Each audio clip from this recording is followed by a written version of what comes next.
शालेय जीवनातील महत्त्वाचा टप्पा असलेल्या 10वीचा निकाल शुक्रवारी 8 मे रोजी दुपारी 1 वाजता ऑनलाईन जाहीर होणार आहे, असं राज्य माध्यमिक आणि उच्च माध्यमिक शिक्षण मंडळानं जाहीर केलं आहे। विद्यार्थ्यांना शुक्रवारी 1 वाजल्यानंतर त्यांच्या गुणपत्रिका बोर्डाच्या संकेतस्थळावर उपलब्ध होतील आणि त्याचा प्रिंटआउटही घेता येईल।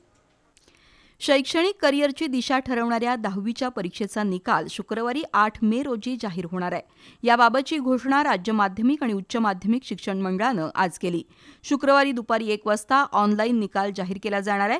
या निकालासाठी अधिकृत 7 संकेतस्थळं मंडळानं दिली आहेत। या संकेतस्थळावर जाऊन विद्यार्थ्यांना विषयनिहाय संपादित केलेले गुण उपलब्ध होतील आणि त्याचा प्रिंटआउट काढता येईल। त्याचप्रमाणे डिजिलॉकर ॲपमध्ये डिजिटल गुणपत्रिका संग्रहित करून ठेवण्याची सोय मंडळानं उपलब्ध केली आहे। यावर्षी 10वीच्या परीक्षेला कोल्हापूर विभागातून 1,16,626 विद्यार्थी तर 50,482 परीक्षार्थी कोल्हापूर जिल्ह्यातून सहभागी झालेत। तर राज्यातील सुमारे 16 लाखांहून अधिक विद्यार्थ्यांनी या परीक्षेसाठी नोंदणी केली होती। त्यांचा निकाल शुक्रवारी जाहीर होणार आहे।